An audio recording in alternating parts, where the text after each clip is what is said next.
Before we jump into this then, I just want to say a massive thank you to EA for giving me access to Grid Legends a little bit early to try and provide this content, of course, for you guys today. None of these videos would be possible without their help and support. Hello everyone and welcome back guys though to part 2 of our Grid Legends Let's Play, of course, with some preview content for you guys. If you missed out on the video that went live yesterday, definitely recommend jumping back and checking it out. Of course, today, yeah, we're just going to be throwing ourselves straight back into the content as well there. But of course, just like mentioned in yesterday's video, just a few disclaimers to go through. Of course, this isn't the fully finished game just yet. You know, there are still a few little things that EA and Codemasters are tweaking, obviously, before this game gets released to the public. It's being recorded on PC with an RTX 3090 and a AMD 5950X, and of course, 4K maxed out graphics, everything like that. But yeah, if you do go on to enjoy, make sure you leave a like and get yourself subscribed. But yeah, let's rejoin the action then here in London.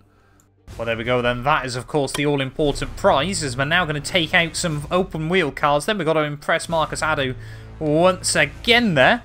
And yeah, fingers crossed, you know, we've spent a little bit of time in open-wheelers over the last 12 months. Fingers crossed today we can continue to show that skill. But this one we've got to try and finish better than P8. We're going to be starting down in 12th place here. It looks like we've got a beautiful little Formula Ford. Adobe is scouting a new driver for SENECA. This could be your break. You've got nothing to lose. Give it your best shot. Let's just try and make sure we don't have any wheel-to-wheel contact with anyone else. There is Jade Martin just in front of us. So I'm guessing everyone here, you know, is trying to prove their worth to SENECA. Right, I'm very scared about going wheel-to-wheel with someone, just in case this thing decides it's just going to immediately barrel roll there. But I think the damage model isn't that extreme. Looking at it, as we're going to go around the outside of a handful of cars. Ooh, yeah, looks like you can get away with that just a little bit there as we head down the straight. But again, London in the proper nighttime, still looking very cool there. As we're going to try and do the up and under on Cristobal Munoz. Down in towards the next braking zone. Oh, back end just getting a little bit round on. So there we have to be very careful of that. You know, sliding the rear end into the corners. It's coming towards the end, though, of lap 1. Not doing too badly in this little Formula Ford as we're trying again do the up and under there. Oh, someone, Chung Ho Choi, just trying to get a little bit aggressive there, trying to defend, but we have made the move work still nonetheless. Up past Tim Slade once more as we're very deep round there, giving the room on the inside. Come on, we're not gonna play too aggressively early on. You know, we need to show that spark, not just over aggression for the sake of it as well. That is going to be the key, as it is Mia Ritchie who leads the way, but not anymore. Thank you very much. We'll take the lead then of race number 2. Fingers crossed, yeah, we can just try and pull away at the front of this field, as making sure, you know, just trying to learn the handling model, everything like that. These cars, you know, they're pretty forgiving for the most part, it feels like. You know, maybe if we jump in, you know, we'll change the settings around when I get a chance, maybe race without some assists anymore. You know, let's have a quick look, see what we can change up. Difficulty we'll go on to expert and just see how we fare.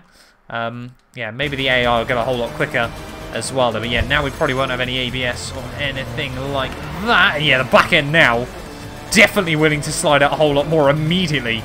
We're getting that vibe from the car, so we have got to be super careful with it now through this final lap then of this second race from London. But yeah, surely SENECA looking at this 2 dominant displays so far, starting from the mid-pack. Ooh, that's not what you want to do. Lucky to keep that one out of the wall. That was a bit scary. That could have been, yeah, the whole series up in smoke there in just a single locked break. But yeah, so far though, we're doing pretty well. Like I said, the car's still fairly unforgiving, definitely a lot less than it was. As soon as I say that, we're having issues through that corner every single time round, and that's going to allow everyone to close up once more. But fingers crossed, yeah, just keep it clean and tidy through this final turn then of the race, down towards the line. It is going to be 2 from 2, and that's exactly what we need, taking the dub over Addison Campbell. Honestly, I don't think there's any way Adobe could ignore your performance today. I've got a feeling you'll be having some very interesting discussions. Congratulations. Well, that's what we like to hear. Genuine talent down on track is exactly what we want to hear there. And yeah, it is going to be another dub with some more rewards. There we go. So earning more racecraft, everything like that. And there we go. Couple of rewards picked up as well there. But so far so good. New beginnings then. It was all too easy, but now SENECA have their second driver. But they can get out there and race. Lead engineer, Ajit Sin, needs a little test time. And we're better than Crescent Valley.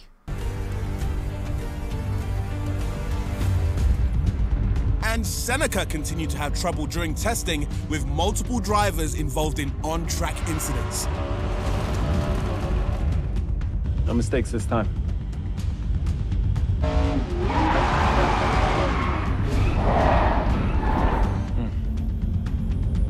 Run it again, but with less throttle.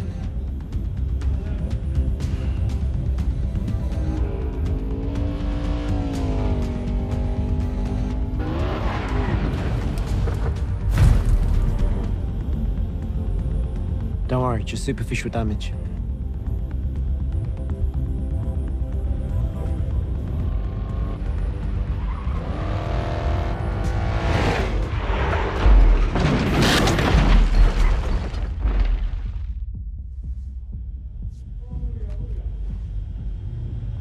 We'll get there.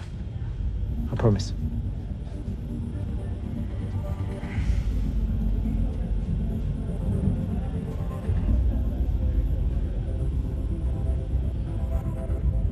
They now look to their new signing, taking on the number 22 to turn around this bad spell. Check. This is Ajit, lead engineer. We've had a few bad days with the test drivers and I still need help with the setup, so give me a few laps and please bring the car back intact. Yeah, definitely looks like a lot of the other drivers are struggling, so fingers crossed we can do a little bit better than them. And we've just got to try and complete 3 laps then here of time trialing. Ooh, look at this little Ginetta. Something a bit different. Been a while since I've raced one of these, but very, very much looking forward to it. I think it's the GT3 variant as well, especially with the way it pulls off the line. Push it. Yeah, let's just try and keep it clean and tidy then. For the first race of the series, we'll need you to keep up with you, mate. So while you're getting data for a Jeep, just get a feel for the car. Just got to try and get a feel for the colours. This thing is very, very grippy so far. I'm loving this little Ginetta. Oh, don't go the wrong way, Matt. Oh, hold on to it. Hold on to it. No heroics, please. Thank you. But yeah, it looks like so far, though, yeah, SENECA, all the other drivers are really, really struggling, so... Try a corner with a touch of handbrake. I'd like to see you control the slide. Who on earth's going to use the handbrake? In a race scenario, mistakes will cost you places. I really don't think you've got any... Okay, I might see why other people are struggling if this is how they've set up the car, though. That was very, very weird. But, yeah, not too sure about that one. But yeah, I don't think we need to use the handbrake in a GT3 car like this, but nice to see them trying some different things as well. I'm sure we can teach them that might not be the way to go with this thing. Is out of the final banked corner. Top speed in this section. Let's see what speed we can do. Almost 160 miles an hour. Just slow it down. Beautifully slowed down into turn 1 there. I was kind of just guessing as to when to roll onto the brake there, but we got it hooked up rather nicely. Now we've got to try and just get a good lap in. Make sure we've sort of shown the team what pace we have got in the car. You can certainly lean on the rear wing on this thing. You know, it's a huge dinner table. Corner is flat out, but keep it under control. This corner's... that's barely flat out. Oh yeah, it's only just flat if you're feeling really brave and you get the line absolutely hooked up. This corner definitely isn't. On the other hand, there, just got to try and tip it in nice and tidily. Not quite hitting the apexes in a few places. Oh. Oh! A little bit of a mistake out the final corner, but we hung on to it luckily that time round. Over that curb and then through the banked oval to finish off second lap there. Team just reporting a few small issues with the fuel, but fingers crossed that's not going to cost us too much as we head back up towards the line. This lap's going to be a 1:04.3. Ado did say you were good. Now we've got to try and match or beat that time we just set there as I'm slowly getting my eye in with the car and the game as well. Tip it in through there, all nice and tidy. Right-hander is great to practice a power slide. Still not too sure I want to be practicing power slides at the moment, but can we get this one nicely hooked up? Let's look already. Starting to build up a little bit of consistency. Oh, that is, yeah, completely pinned like I said, when you get the line right. And now, yeah, let's see if we can try and set, you know, sort of a low 103 if possible there. Just got to actually try and avoid the curbs, I think. Might be the key in a lot of cars, especially around there. Ooh, a little bit of a nudge. We just scraped up against the wall there, but we're 1.2 up as we head in towards the final corner. Anyway, yeah, back down towards the line then. Are they going to be able to walk away with another fast lap time there? You can see miles ahead of my previous best shortest run to the line. This Jeanette has been really good fun. It's going to be a 102.7. That's exactly what we need, and surely that time is going to prove to them what we're capable of and why we deserve a car that can race against a lot of other people. Induction then, it's the opening race day of the semi-pro tier in the Grid World Series, and SENECA have a new driver taking the number 22. If they fail, Yumi Tanaka will have a race on her own for the entire season, and that would spell disaster for the team there. But yeah, loving the graphics and everything like that, but maybe we're just making our name for ourselves. We just can't afford to make any mistakes in the first race here of the semi-pro tier in the Grid World Series. Just keep it on the island, I think, is going to be the key. And maybe then, you know, the places will come.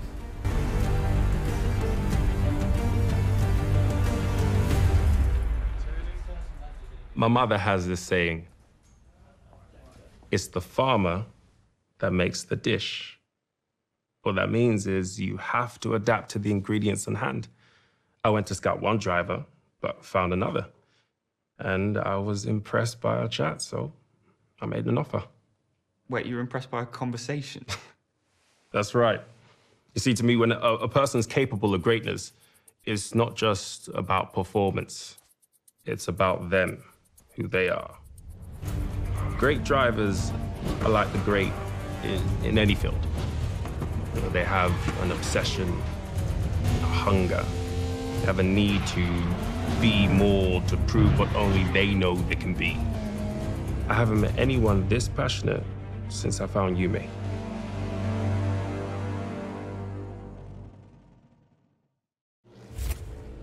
There's Seneca's number 22 on the grid, taking the lead to semi-pro. And as Marcus Adobe has gone through all of his reserves, they really are Seneca's last hope. Absolutely, it's a tough position to be in. If they drop out for any reason, Yumi Tanaka will be racing on her own, and that would spell disaster for Seneca. Right, well, here we go then. Big shoes to fill here in Moscow. We've got a little bit of snow in the air as well, but we've got to try and prove ourselves with our first race here with SENECA. Finish 10th or higher in this one, and fingers crossed we can do just that. Remember what Ado said. Just try and keep up with you, mate. Bring the car back in one piece. A lot of proper American muscle in this one, and we are going to be racing, I think, yeah, an old Mustang Mach 1. Love this. Starting 15th then on the grid. There's no need to push the car to the limit. Just give us a good drive and follow Yume's lead. We've got to be really, really careful, though. This thing on the ice is going to be a rather handful there. It's all Kevin. Just give me a big old squeeze into T1, and that's why we need to be careful. Immediately running into a few small issues there on the brakes into the first corner. We might have caused a bit of carnage at the start of this one, but there's still plenty of time to try and get back up into P10 there. Only a 2-lap race, though, in this one here today. But yeah, we just got to try and work out what we've got to do under braking. Just be careful, careful, careful with the car, Matt. Don't want to destroy a beautiful piece of machinery like this Mustang. I mean, these things are absolutely stunning, and they sound pretty decent as well. There is all someone with a bit of a wobble. Come on, keep off the snowbanks, everything like that, as we do get past Matsumoto. But yeah, a little bit of a gap then, 2 seconds up to the gaggle of cars just in front. So I'm going through big braking zone there, just about get it slowed down, but oh, another big wobble. Luckily that time round we kept it out of the wall. A little bit of punt in the back there from Matsumoto, but we do hang on to it again. So yeah, we've caught back up then. Looks like everyone in front, yeah, really sort of just gaggling up on each other. Borislav Petrov just in front. This thing is so loose at the rear there. We've got to be super careful of that throughout the rest of this race then. Maybe this thing, you know, needs a bit of traction control, something like that, but so rewarding when you do hang on to it, but just very difficult to do on a controller here. Right, slow in, fast out. I think we've got a big straightaway coming up ahead of us. Oh, you can just feel the back end there trying to break loose, but we have got the power down. And look at that, we've got all different kinds of cars and Chevy Camaros just in front of us. I think that's an old, is that an old Camaro as well? Not 100% sure on that one, but we are finally making places up then. Up one spot from the start. There's all more and more contact between, I mean, Kevin, yeah, is certainly trying to prove himself as an aggressive driver there as we're just wobbling around all over the show once again. Just get it slowed down. Keep it tidy as we head out in towards the final few corners then, I think, of lap 1. Still side by side with Borisov as we're going to try and go right around the outside. But just have to be so careful on the throttle on the exits. This car will break rear traction super easily there as Liam Clark. Ooh, again, just trying to move over on me there. We're not going to get, we're not going to get muscle out of it all too much in this one, but we have really got to keep it clean and tidy on this second lap. Legendary difficulty, that was definitely about right for me at the moment. It's given us a good race as well there as we're all over the back of a much newer Camaro. I'm sure that thing's a whole lot more stable through the twisty bits there. As are we going to make it 3 wide as we head down the straight, trying to go for a gap to the inside we go on Yanya there, and make sure, oh, very late on the brakes there. Limited contact with another car just up in front, but we are slowly shifting our way through. Where is Yume? Just a little bit further up there, I think, battling it out for a P7, P8. It's around the outside of Kevin. We're going to try and go there, squeeze him to the apex, and yeah, now up into 10th place then. That's exactly what we need, but any more places we can have, I will certainly try and take them there as we head down the fastest part of the circuit once more. 140 miles an hour. Get on the anchors, tip it in. Just be very careful there. Gotta roll onto the throttle so carefully in this car. Just feather the throttle through the corners there. Really got to try and correct the oversteer very early. Otherwise it will try and rotate round on you. But Evan there looking at the inside of Yume as we're just wobbling around a little bit. But Evan, look at that, tripped himself over. We're going to have a look around the outside then, all over the curb, and trying to make this track as wide as possible there. But there is Yume just in front of us. And do we battle with her to try and claim P7 in this race? Do we really want to risk that on this final lap? I mean, if an opportunity opens up... Oh, that was rather close there as Evan has to avoid us as he tries to put the throttle down. It is going to be a drag race. Camaro versus Mustang. From two very different eras there. And it looks like we have got the legs on him. Perhaps this thing, yeah, just that little bit lighter than the Camaro there. But just a few more corners to go then of this race. Don't want to risk it. Don't want to do anything stupid. But still, absolutely love to jump. Yume's again back end. It seems to just sort of save itself right at the very last moment there. Look at that, Yume makes a bit of a mistake. Final few corners. We go around the outside of Yumi Tanaka there. And we do move up into 7th place. Just keep it clean though. Final few corners. We've got Saheed now just in front of us there as we kick a few of the tyres all over the show. But one more corner to go then of this race. And not only are we going to finish inside the top 10 then, we're actually going to beat our teammate Yumi Tanaka there. And that's what we like to see. Wasn't quite the win, but we'll have it. 7th place in the end. And yeah, that was certainly the best challenge I think we've had so far on this game there. Sadie LeBlanc just up in front there with Gian Ferrari and Valentin Manzi rounding out your podium finishes there. But look at that, the Ford Mach 1 modified. Loving that. Nice, good points on the board as well. And yeah, Seneca, we definitely now are feeling a little bit more confident there. Earning a little bit of money as well for both us and our teammate. But the damage we caused to the car basically completely negated that there, as you can see in the background. That small spin we had on lap 1 didn't do the world of damage though. We were still able to progress there towards the end of the race. It's just picking up more and more XP down below. But yeah, what's going to be up next then? Well, you guys are going to have to come back tomorrow for the final part of our Grid Legends preview gameplay for you guys. Thank you all though so much for watching part 2. Yeah, like I said, we'll be back tomorrow ready with the final couple of challenges we could do in this preview build of the game. But yeah, loving Grid Legends so far. Let me know whether you're going to be picking up as well. And yeah, massive thank you once again to EA and Codemasters for letting me play this game early.